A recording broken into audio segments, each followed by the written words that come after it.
एक important topic पढ़ रहे हैं, वो है साबुन एवं अपमार्जक। इससे एग्जाम में जनरली एक प्रश्न पूछे जाते हैं। तो सबसे पहला चीज हमें समझना है कि साबुन क्या होता है। साबुन वनस्पति तेल का सोडियम लवण होता है। साबुन क्या होता है? तो ये वनस्पति तेल का सोडियम लवण होता है। इसका जो फॉर्मूला होता है वो C17H35COO होता है। ठीक है, वनस्पति तेल का ये सोडियम लवण होता है। अब अगर हम साबुन की बात करें तो इसमें कुछ टर्म उपयोग किए जाते हैं। एक होता है साबुनीकरण, या जिसको सॉपिफिकेशन कहते हैं। साबुनीकरण क्या है? ये एक प्रक्रिया है जिसके द्वारा हम साबुन निर्माण करते हैं। साबुन निर्माण की प्रक्रिया को सॉपिफिकेशन कहते हैं। इसमें कुछ और टर्म यूज किए जाते हैं। जैसे साबुन का एक पार्ट होता है उसको हाइड्रोफिलिक पार्ट कहते हैं, जिसको जल स्नेही कहते हैं। ये जल को आकर्षित करता है। एक भाग होता है इसको हाइड्रोफोबिक कहते हैं। हाइड्रोफोबिक भाग होता है, ये जल विरोधी होता है। एक बात और आप जानते होइएगा कि साबुन सामान्यतः मृदु जल के साथ ही झाग उत्पन्न करता है। यह कठोर जल के साथ झाग उत्पन्न नहीं करता। तो साबुन कठोर जल के साथ झाग उत्पन्न नहीं करता, तो इसी से रिलेटेड एक टर्म होता है, इसको हम लोग कहते हैं स्कम। स्कम क्या होता है?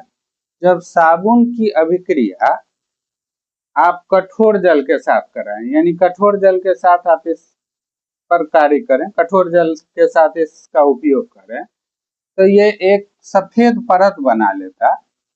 आप देखिएगा एक पतला सा सफेद परत हो जाता है, इसको हम लोग स्कम कहते हैं। ठीक है, इसके बाद एक चीज होता है, इसको मिसेल कहते हैं। मिसेल क्या है? एक टर्म और यूज करते हैं हम लोग, इसको कहते हैं मिसेल। मिसेल क्या होता है? तो साबुन के अणुओं की संरचना को मिसेल कहते हैं।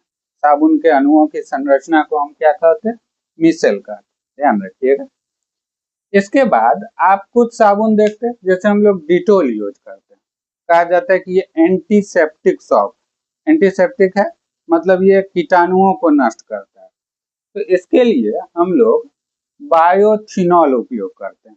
एंटीसेप्टिक सॉप के निर्माण के लिए हम लोग बायोथिनॉल का उपयोग करते हैं। कहीं कहीं पे आप देखते हैं एक साबुन होता है वो पारदर्शक होता है। तो पारदर्शक साबुन के निर्माण के लिए हम लोग साबुन को अल्कोहल में उबालते हैं। पारदर्शक साबुन के निर्माण के लिए साबुन को अल्कोहल में उबाला जाता है। कभी कभी आप देखते हैं कि जो शैम्पू होता वो अत्यधिक मात्रा में झाग उत्पन्न करता है, वो भी एक साबुन का ही प्रकार है। तो उसमें रेजिन होता है। रेजिन की उपस्थिति के कारण साबुन अधिक मात्रा में झाग उत्पन्न करता है। शेविंग क्रीम भी हम लोग उपयोग करते हैं, तो उसमें ग्लिसरीन होता है। ग्लिसरीन क्या होता है? शेविंग क्रीम के झाग को सूखने नहीं देता। शेविंग क्रीम के झाग को सूखने नहीं देता, इसके लिए हम लोग ग्लिसरीन का उपयोग करते हैं।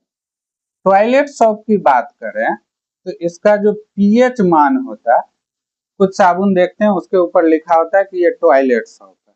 तो टॉयलेट सॉप का पीएच मान अधिक होता है।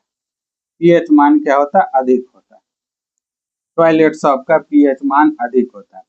आपको तो पता ही होगा पीएच स्केल के बारे में, कि पीएच स्केल जो हम लोग उपयोग करते हैं वो उपयोग करते हैं 0 से 14 के बीच, 0 से 14 के बीच लेते हैं।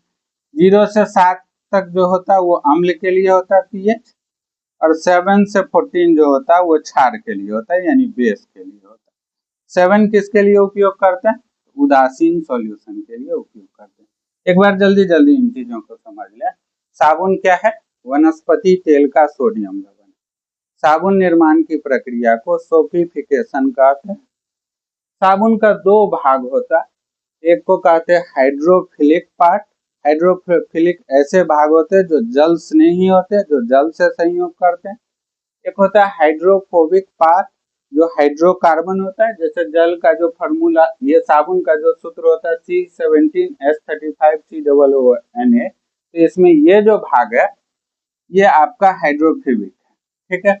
इसके बाद एक होता है स्कम, ये कठोर जल के साथ जो पतली सफेद परत बनती है उसे स्कम कहते हैं। मिसेल क्या होता है, तो साबुन के अणुओं की संरचना को मिसेल कहते हैं, ये मैल को हटाता है। और बायोथिनॉल का उपयोग एंटीसेप्टिक साबुन के निर्माण में करते हैं, ठीक है। साबुन में एक चीज और उपयोग किया जाता है, इसको कहते हैं TFM, इसको टोटल फैटी मैटर कहते हैं। टोटल फैटी मैटर, इसी का उपयोग साबुन की गुणवत्ता का निर्धारण करने के लिए करते हैं। और एक बात और ध्यान रखिएगा कि जो शैम्पू और शेविंग क्रीम होता है वो अत्यधिक मात्रा में झाग उत्पन्न करता है, क्योंकि उसमें रेजिन होता है। रेजिन की उपस्थिति के कारण शैम्पू और शेविंग क्रीम अत्यधिक मात्रा में झाग उत्पन्न करता है। शेविंग क्रीम का झाग जल्दी न सूखे, इसलिए इसमें ग्लिसरीन का उपयोग करते हैं। साबुन मृदु जल के साथ ही झाग उत्पन्न करता है, कठोर जल के साथ नहीं उत्पन्न करता। कठोर जल, जो जल की जो कठोरता होती है या कठोर जल के साथ जो झाग उत्पन्न करता है वो अपमार्जक होता है।